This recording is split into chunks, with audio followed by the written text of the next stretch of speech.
Hey guys, today I want to talk about how big actions lead to big results. And the ironic thing about this is that those big actions are literally just consistent daily actions. So they turn into these micro decisions and micro actions that we have every single day. But one of the things that I have been seeing over and over and over again is that people who are extremely committed, and we're talking about like long-term committed to becoming a designer, what happens? They become a designer, and it's because all of their actions follow. So let's talk about a few big actions that can help you get to where you're trying to go. One of the biggest actions I think that's really hard to do, especially those of you who have young children or caring for aging parents, is putting the time on your calendar, and I'm talking about big chunks of time to do both design, production, and sales. And if you've heard me talk about the design process model, which is in my book, Design, Profit, and Prosper, which I highly recommend. It's on Amazon. Just look up my name and you're going to find it. If you can put on your calendar big chunks of time that is devoted to these three things, those are big actions. Now, the biggest thing with that is the follow through. You don't just put it on your calendar. You actually, when that shows up, you sit down at your desk or wherever you're working. Maybe it's in front of a beach. I don't care where it is, but you sit down and you actually put in the design time, put in the production time, and put in the sales time. Those are big actions. What are other big actions? Maybe you are interested in learning how to design fonts. So you sign up for a program to help you learn how to design fonts. That is a big action, right? And then you follow through by doing the coursework. Right? Big actions. How about making a big action step where you read a personal development or a mindset book every single month? That is a big action because you're changing the way your brain thinks.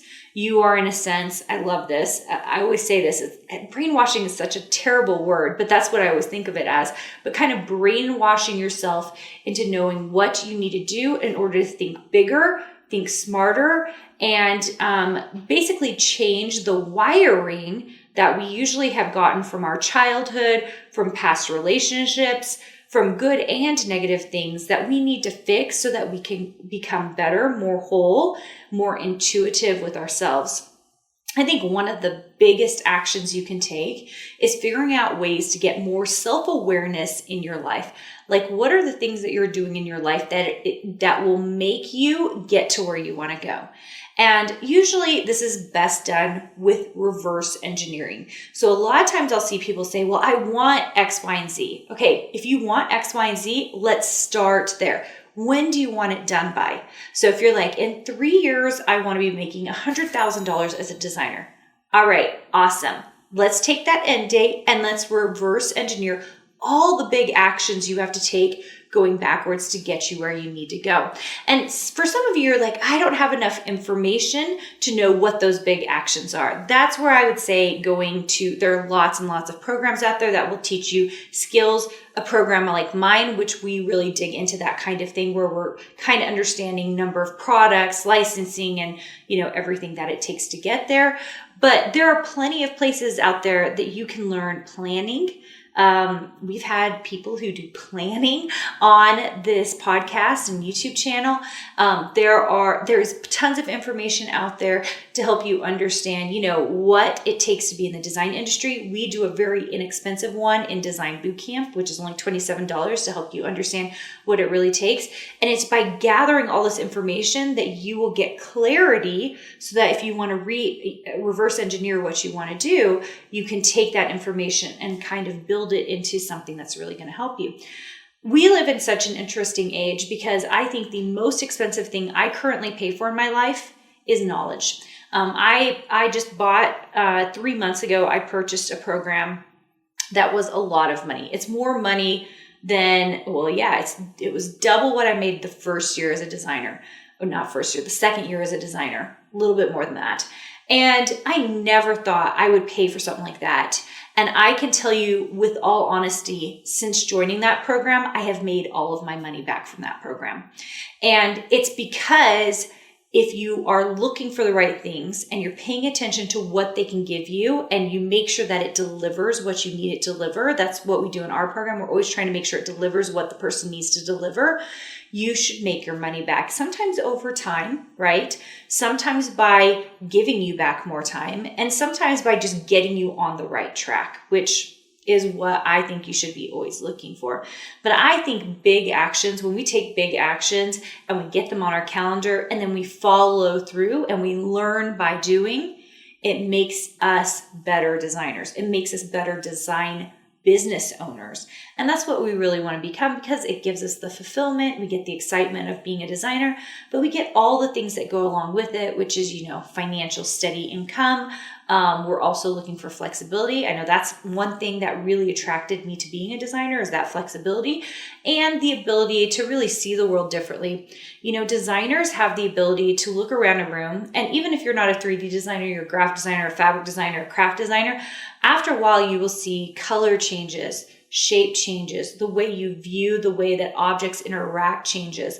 And I think it's a special skill that happens as we learn how to become really great designers and can take us to the very next level. If that hasn't happened to you yet, it just simply means you haven't been hanging around enough other designers to see all those things, and you need to develop that eye. A lot of people will get frustrated. They say, I can't see that, Carina. And I'm like, it's just because you haven't developed it. You haven't been around people and have been looking for it. It's kind of like when you buy a red car and you're driving down the street and suddenly you can see all the red cars. That's the way design is. You kind of have to hang around other designers and be with other designers to see all the possibilities and see what there is out there. And so I want to encourage you to take some big actions today. Sit down, make some goals, really figure out what's the big thing you want to accomplish, and don't hold back. Now, maybe your timeline will be inefficient, or maybe your timeline, you have to put in more hours to get and meet your timeline. But at least you'll know. And to me, the planning is a really big piece of the component of being a great design business owner. All right, guys, I hope you enjoyed this. I cannot wait to see you really take off, build a profitable design business. If you like the YouTube channel, please, please, please subscribe. It really helps us so that we can continue to give you great free content here on the YouTube channel.